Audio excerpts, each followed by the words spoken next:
Tom Nachu. Welcome to Fraud Squad. In this episode, you're going to meet and actually enter the mind of a convicted fraudster. He used his brains as well as his charm to defraud many people out of their money, but more than that, he devastated the hearts of women he lured into the fraud, leaving a trail of financial ruin and broken hearts. This whole relationship was a sham. It was a scam. This fraud was not a victimless crime, and it left a path of ruin and heartache and bankruptcy and broken trust and sickness. I'm convinced that he's a sociopath. Always felt that I was on the periphery looking in. There were hundreds of thousands of dollars collected. His debt with my family alone was over $500,000. He preys on single mothers, mainly with children. I don't suspect that the people that I hurt are even close to being through this, to being healed. Jeff Kent targeted women in order to make his fraud work. He created a fictional life for himself. He became a financially secure doctor and convinced women to help him develop a new business. The business included online hotel reservations and was all just a scam. Kent used the business to steal people's credit card information and left the women holding the bag. I met Jeff. I was in a restaurant with my friend for dinner. After dinner, we moved to the bar, and Jeff was at the bar. He mentioned he was a doctor, but at the moment, he wasn't practicing. I really didn't think that it was going to ever go on beyond that meeting, and I was really quite grandiose in the story that I told her. I told her I was a doctor. There was this business at the same time he was doing. I told her that I had this travel business that I was focusing on at the time, and I wasn't practicing. She believed me. She trusted me. He mentioned that he has a daughter who's living in California, who's studying, had a wife, just passed away from cancer.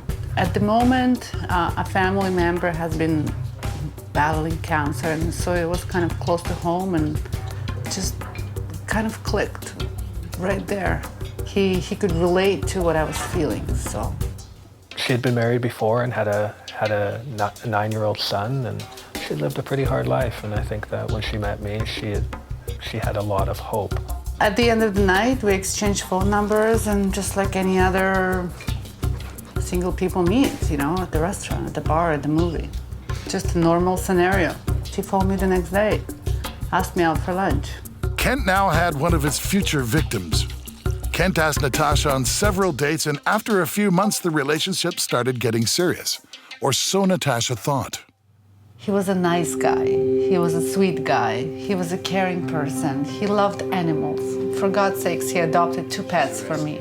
And that's what he does. That's his MO. He goes to family, he gets involved deeply. He goes to SPCA and adopts a pet. That just gets you all in a big, loving, happy family.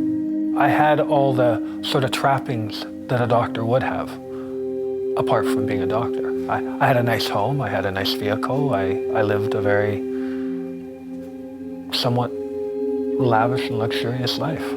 He would take people off medication and in front of me would give people medical advice and take stitches out. I mean, anything that doctor would do. It's pretty surreal to watch him remove somebody's stitches or take them off like a psychotic medication.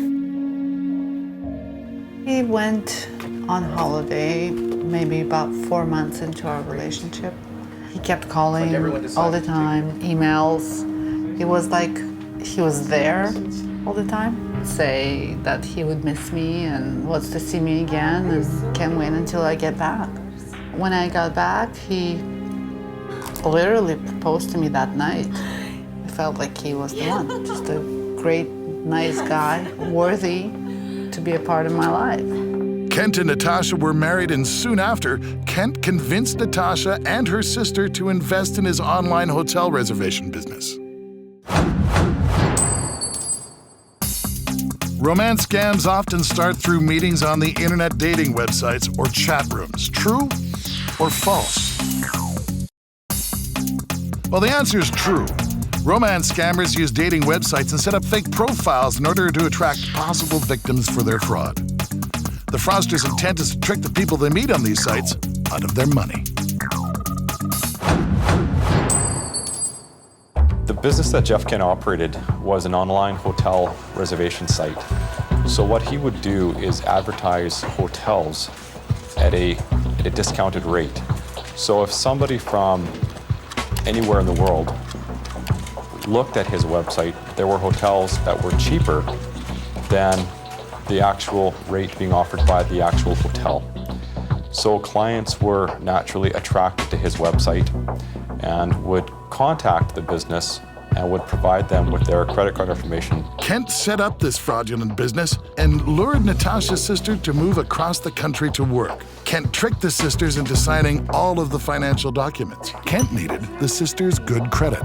Because it was my sister, it made it a little easier. It wasn't somebody I met on the street corner who claimed to have a business and was a doctor. And almost immediately he took us around and showed us a couple offices. We picked a location, and he said, now we're gonna have to go and register a few business names. And so we went and we picked like 5. I said, why 5? He said, well, because sometimes, you might want to separate the businesses, so it's better to have several entities than just one.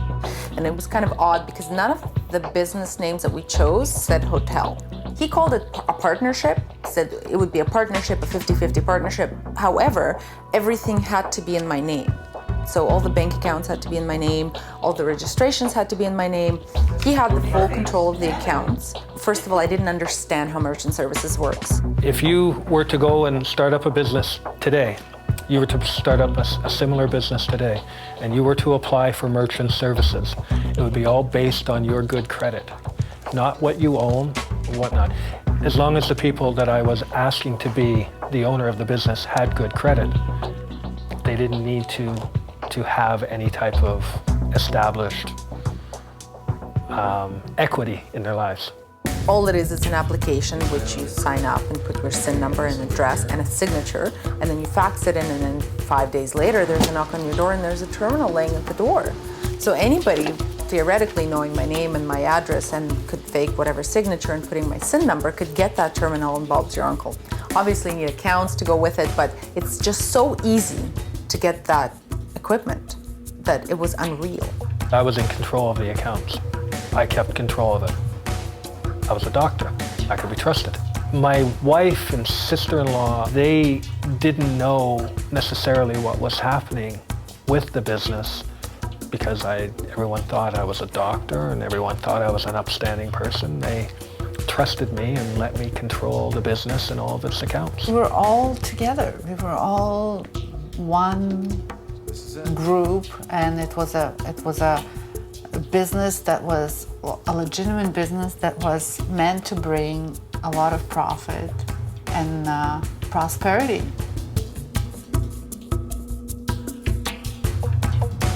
The ticket cost on hotels is, average hotel is $150 a night. So if someone is staying an average of 2.5 nights, each sale would be $500. So on a lot of days, we would do 100 sales. That would be $50,000 in sales a day. The hotel reservation business brought in a lot of money. But Natasha and her sister started to get worried because they were receiving way too many customer complaints. Imagine showing up at a hotel thinking you had a reservation and the hotel has never heard of you. And they're calling me on my cell phone because we redirected, like when we would leave the office. He didn't do it, but I did. I directed like my regular phone line to my cell phone so I could catch those calls at night. I thought if it's a new customer or an existing customer service. So they would call me, right? Time zones are different. 3 o'clock in the morning, I would wake up, freak out, and I'm at the hotel and my reservation isn't there and there's no room at this hotel. And I was terrified because first of all, I thought we've done something wrong and that's not okay because I've been a traveler many times. That's not fun, that's not cool. So what he would do is he would have a database of all these credit cards that he had taken in 4, 5, 8 months of operating a business. And he waited for the very last minute until he knew that would hit the fan. And so in one night or in 2 nights, he would pull out all of his records and all of his credit card numbers from his files, and it could be hundreds of thousands of dollars valued. And he would ring them all in at once, so process each card.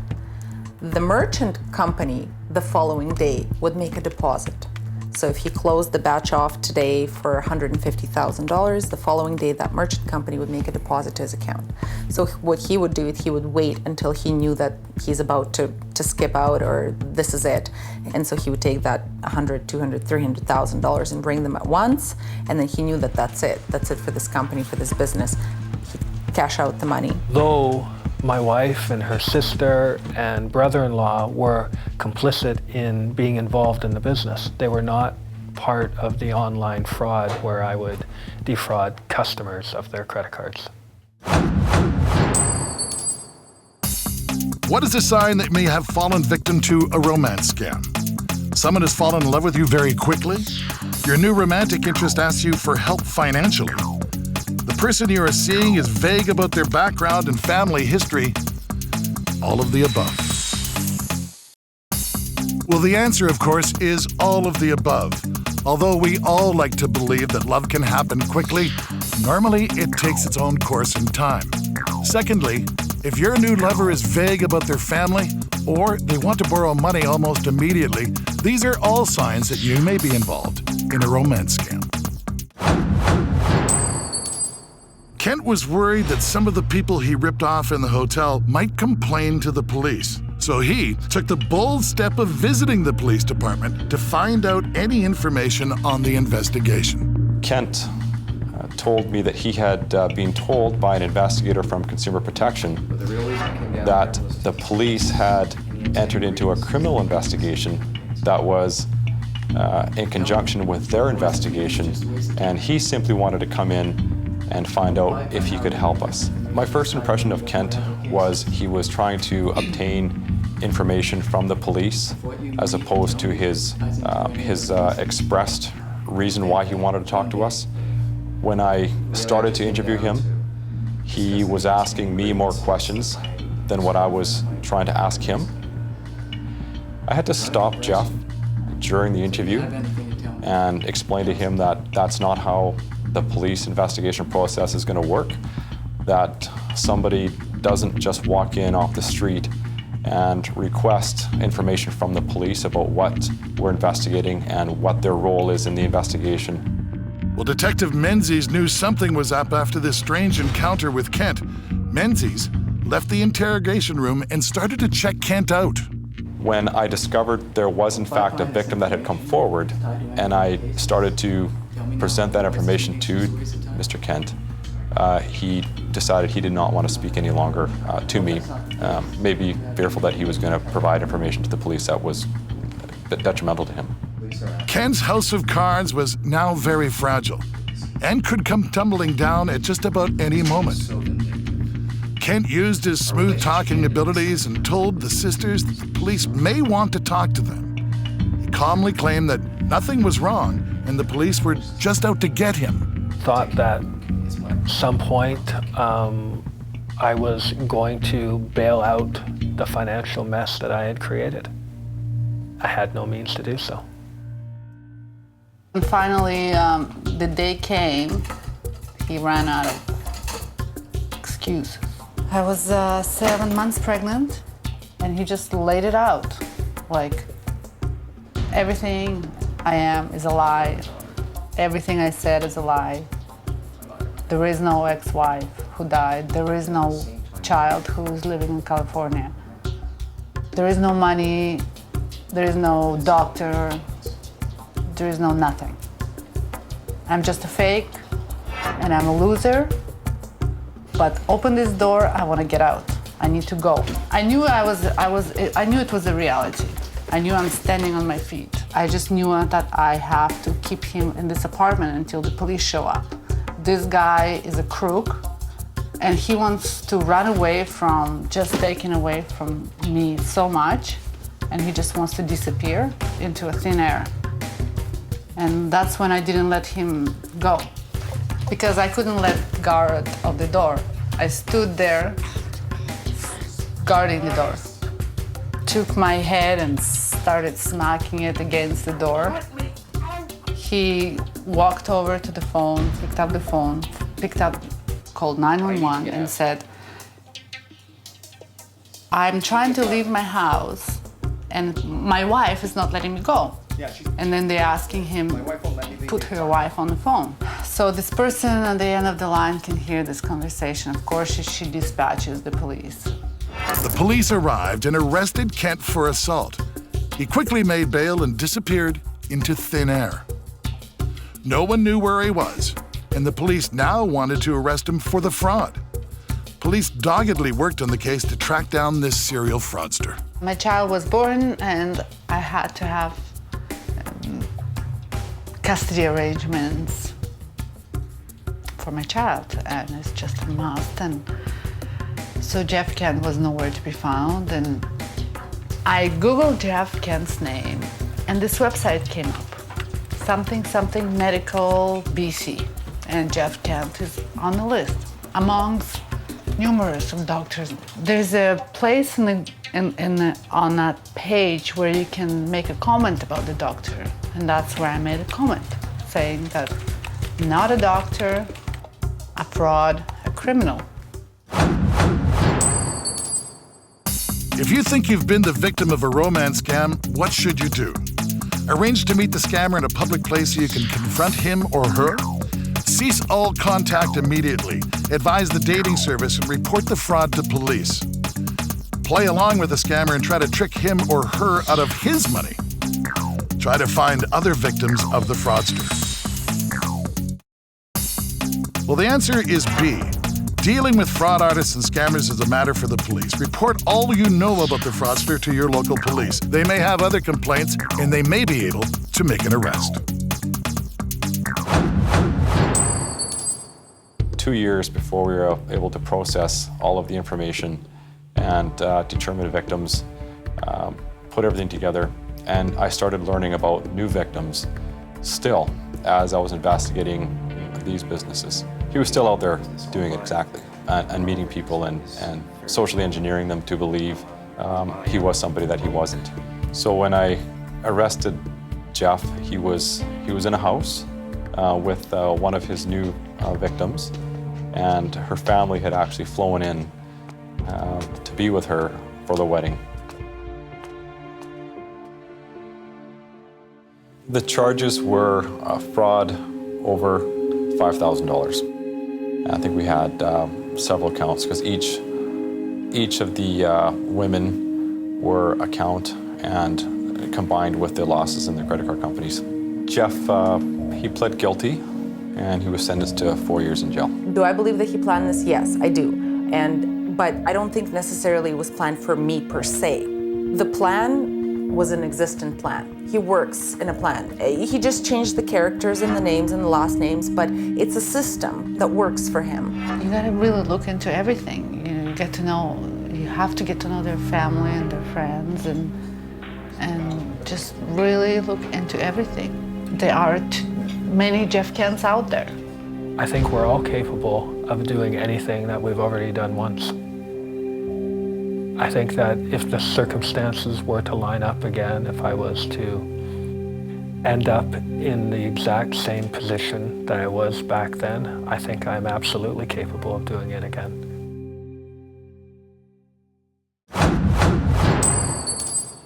Now, we want to hear from you, so Fraud Squad takes it to the streets to hear some of your stories.